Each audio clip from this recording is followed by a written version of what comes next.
So we've got a reach-in cooler here that's 80 degrees.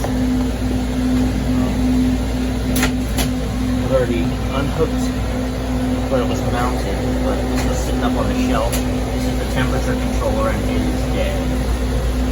Oh, come on. If you look, it's melted. So, it smells burnt.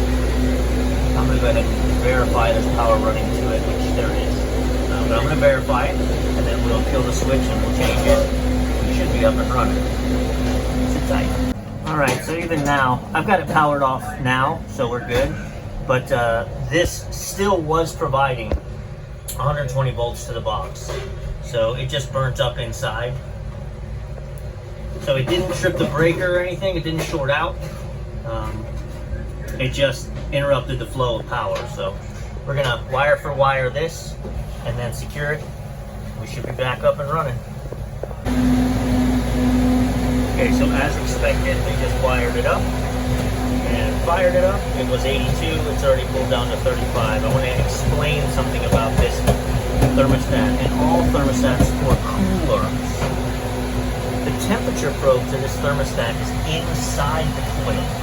So it is in between the fins, where it is very much colder than the box temperature. So we go through this, hold this down, temperature setting. This is set for 25 degrees. Okay, so 25 degrees, the coil is running colder than that. So it's going to freeze up, obviously. Below 32, the coil is going to start to freeze. The temperature is going to drop to 25. The coil will be frozen, and then the solenoid will close. That light will go off. It'll stop cooling. The next setting is the differential. DS. Okay? So, my differential is set for 12. Here's how you do this. 25 degrees is where it's going to pull down to and then stop. The differential is where it's going to come back in. So I have it at 12. So 25 plus 10 is 35, 36, 37. So this is going to cool to 25, and then it's going to turn off, and it's going to rise back up to 37. Why that number is important is that obviously less than 32, our ice is going to remain to be ice in there. So as 25 becomes 32, and the air in this box is just being drawn in through the bottom and going out to the top. So once we hit 32, we have 5 more degrees of air defrosting.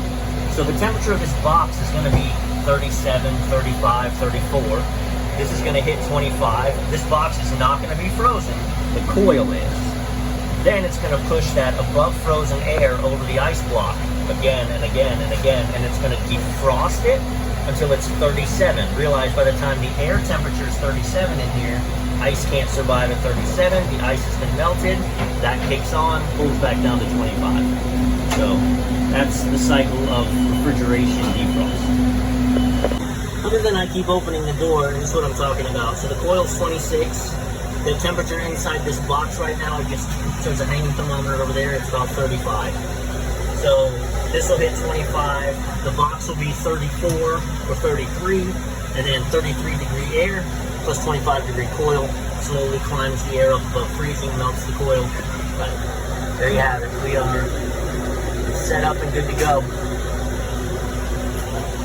$15 thermostat, right? So the OEM monsters are after me going, well, yeah, it burnt out because you used the cheap thermostat. Well, that's true. It actually burnt out though because a wire came loose on the back. When I actually investigated the unit itself, it was burnt out on just the hot terminal, and I think the wire came loose and it just arced itself to death. But instead of $100 thermostat, that'll last me, okay, that's really nice to say it lasts me 3 years. That's a $15 thermostat, much like I have one in that unit right there. That $15 thermostat replaced the $700 control board. So they're very dependable. Again, I think I've had one other video where I was replacing this. So I don't want to hear it like, oh, they keep burning out. Yeah, yeah, things burn out. OEM thermostats burn out, but this is definitely a much better solution. Plus, it gives me real control instead of the thermostat on this is just set to cut in at 33, cut out at 37, and it's running on air temperature probes. So every time they open the door, it runs itself to death. The coil freezes up. Anyway, just wanted to follow up with an explanation of how things are. There you go. Wrap her up.